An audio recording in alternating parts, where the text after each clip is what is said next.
All right, so I got these planks of wood at the thrift shop because I needed to figure out how long it was going to take me to prep and provide 3 pieces for this demo that I did last week. So I've sped this up obviously, gessoing these 3 planks of wood. So they were just the same kind of wood that you would purchase at Blick, but without the gesso. This is specifically encaustic gesso, so you can go ahead and go with hot wax on top and it will not bubble, it will not whatnot. Okay, so now I've already done the wax in this one. I used white wax on one of them, and then I used clear wax on 2 of the other ones. I'm not sure what's going to show up here, but this is the one with white wax, and I can tell just because it looks a little bit more bumpy. When I make my white wax or any of the pigmented waxes, I add oil paint and then mix it up. And this is just basically making a base for me so that I can build up. My task on this one, I believe, is just creating a landscape by, adding the pigment horizontally, and then we're gonna create a landscape somehow. Okay, so here we go. All right, I guess I'm checking out the 3 different textures that were created.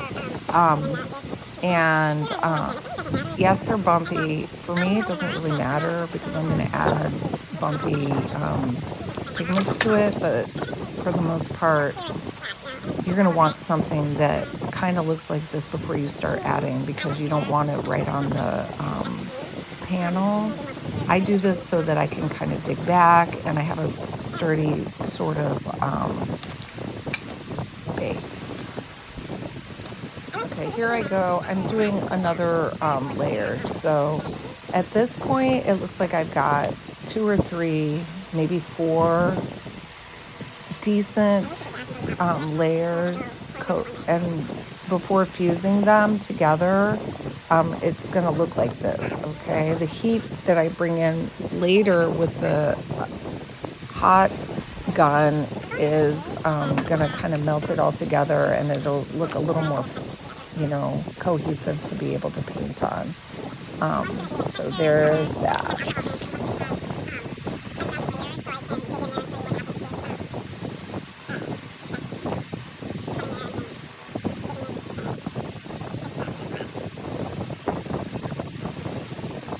Okay, so I've already added kind of strips of paint, and I'm just experimenting. I want to show whoever's doing this demo with me how the pigments don't really mix like if you are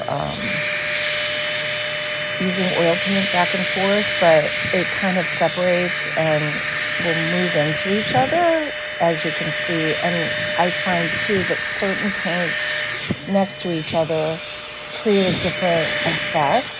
That's basically depending on the chemicals that are in those paints.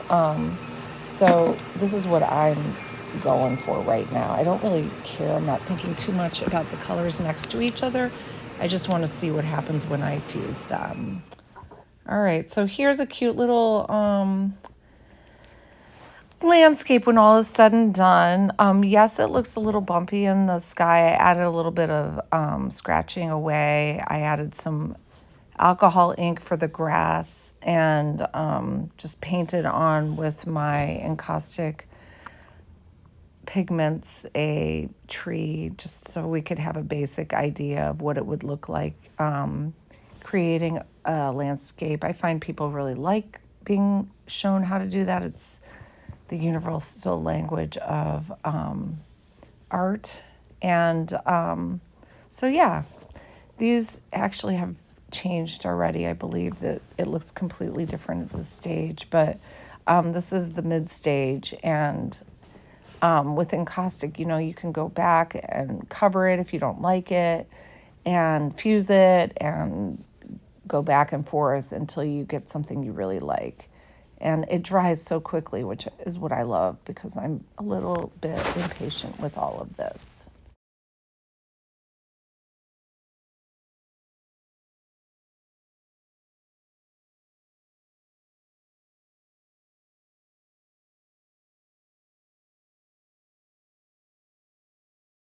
Here's something I did with some of the same colors to create a series. I used a stencil, so I put the stencil down on the white base and then coated it with different colors and splashes and lines to get this kind of abstract look, which I like, already. I've already covered it up and done something different, but I figured I'd show you this one. And so here's my studio space. And this is sort of where they ended up. Completely different, but I like them either way. They kind of go together and helped me with my timing. So that's that.